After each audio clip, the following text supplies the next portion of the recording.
विश्वास की शक्ति कहानी। कहा गया है कि मनुष्य की सफलता के पीछे उसके विश्वास का सबसे बड़ा योगदान होता है।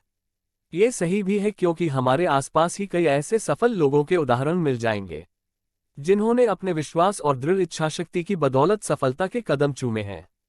यहाँ एक पात्र रिंकू के बारे में बताया जा रहा है जिसने अपनी विश्वास की शक्ति से अपनी कमजोरी को दूर किया। विश्वास की शक्ति कहानी। रिंकू के जीवन की कहानी कुछ यूं है। स्कूल की पढ़ाई के दौरान रिंकू अपने परिवार के साथ एक छोटे से शहर में रहता था। पढ़ाई लिखाई में इसका मन नहीं लगता था। अपनी कक्षा में ये हमेशा ही फिसड्डी रहता था। मुश्किल से किसी तरह पास होकर अगली कक्षा में पहुंचता था। स्कूल के बच्चों से लेकर मोहल्ले तक लोग रिंकू का मजाक उड़ाने में कोई कसर नहीं छोड़ते थे।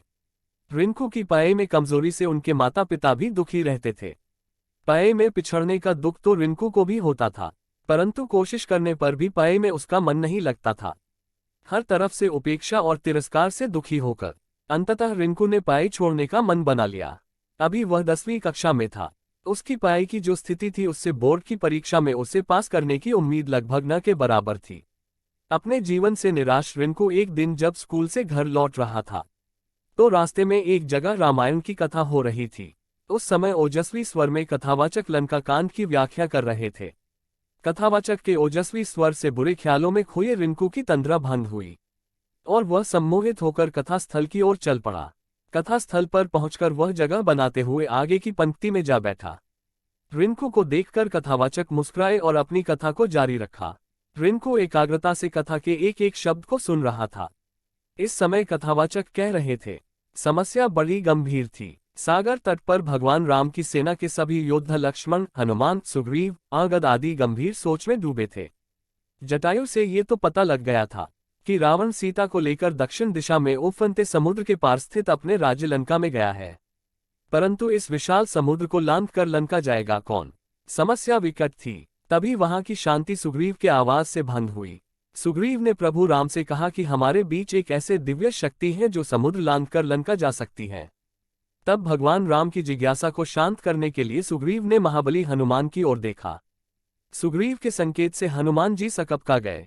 हनुमान जी की असमंजसता को भांपते हुए सुग्रीव ने कहा, हे पवनपुत्र, संभवतः आपको अपनी शक्ति का ज्ञान नहीं है।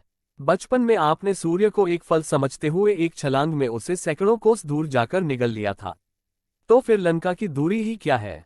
जरूरत है तो सिर्फ आपको अपने विश्वास को जगाने की। आप जब अपने विश्वास को जगा लेंगे और मन में ठान लेंगे तो शक्ति आप में स्वतः आ जाएगी। सुग्रीव की बात सुनकर एक तरफ जहां हनुमान जी को आश्चर्य हुआ, वहीं उनका विश्वास भी जागा और वे समुद्र लांघने को तैयार हो गए। अगले ही दिन उन्होंने पूर्ण विश्वास के साथ समुद्र लांघते हुए लंका की ओर प्रस्थान किया। रास्ते में मुश्किलें तो बहुत आईं, फिर भी वे सभी मुश्किलों को परास्त करते हुए लंका में मां सीता को ढूंढने में सफल हुए। वहां कथावाचक के एक एक शब्द को मंत्रमुग्ध होकर सुन रहे रिंकू का नया जन्म हो चुका था। कुछ समय पहले तक जिस रिंकू की आंखों से निराशा के भाव झलक रहे थे, अब उसकी आंखों में चमक थी। उसके शरीर में उत्साह और स्फूर्ति का संचार होने लगा था। कथा खत्म होने के साथ ही वह तेजी से घर की ओर चल पड़ा। उसे सफलता का मूल मंत्र मिल चुका था। वह मन ही मन सोच रहा था कि जब हनुमान जी ने अपने विश्वास से शक्ति अर्जित कर समुद्र को लंघ लिया था, तो पढ़ाई कौन सी बड़ी बाधा है। उसी दिन से रिंकू ने प्रण कर लिया कि वह ध्यान लगाकर खूब पढ़ेगा और सफलता अवश्य प्राप्त करेगा। उसकी मेहनत रंग लाए। अपनी कक्षा में सबसे फिसड्डी रहने वाला छात्र रिंकू 10वीं की बोर्ड परीक्षा में सबसे अव्वल आया। इसके बाद रिंकू ने पीछे मुड़कर नहीं देखा और जिंदगी में हमेशा अव्वल ही आता रहा। वह लोक सेवा की परीक्षा में भी प्रथम स्थान पर आया और अपने आप पर विश्वास की बदौलत वह सरकारी महकमे में भी पदोन्नति पाते हुए ऊंचे ओहदे तक पहुंच गया। कहानी से शिक्षा। विश्वास की शक्ति को साबित करने के लिए रिंकू का जीवन तो बस एक उदाहरण है। हर एक सफल व्यक्तित्व के पीछे उस व्यक्ति का विश्वास और कुछ कर गुजरने के जज्बे का मुख्य योगदान होता है। जब किसी व्यक्ति में विश्वास का संचार होता है तो उसमें शक्ति अपने आप संचारित होने लगती है। फिर जब तन और मन में शक्ति यानी ऊर्जा का संचार होता है तो मुश्किल काम भी आसान हो जाता है। यही तो जीवन में सफलता का मूल मंत्र है। आज के इस महत्वपूर्ण प्रकाशन को हम यही समाप्त करने की आज्ञा चाहते हैं। आप सबसे नम्र विनती है कि कृपया आप सब अपने अनमोल विचार हमें कमेंट बॉक्स में अवश्य लिखें। इस चैनल से आपको सनातन धर्म, हिंदू धार्मिक पुराणों, उपनिषदों, ग्रंथों, वेदों, बच्चों के लिए शिक्षाप्रद, मोटिवेशनल, नैतिक शिक्षा, बोध कथाएं, पौराणिक कथाएं इत्यादि और हिंदू देवी देवताओं से संबंधित ज्ञान और नई नई जानकारी प्राप्त होगी।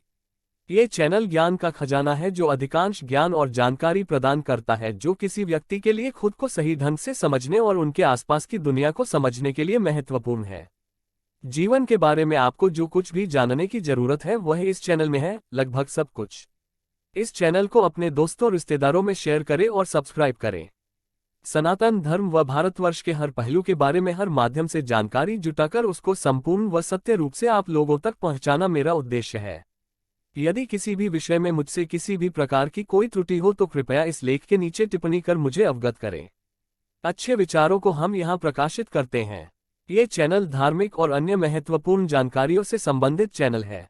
इस चैनल का किसी भी अन्य संस्थान, कोर्स आदि से कोई संबंध नहीं है। धन्यवाद।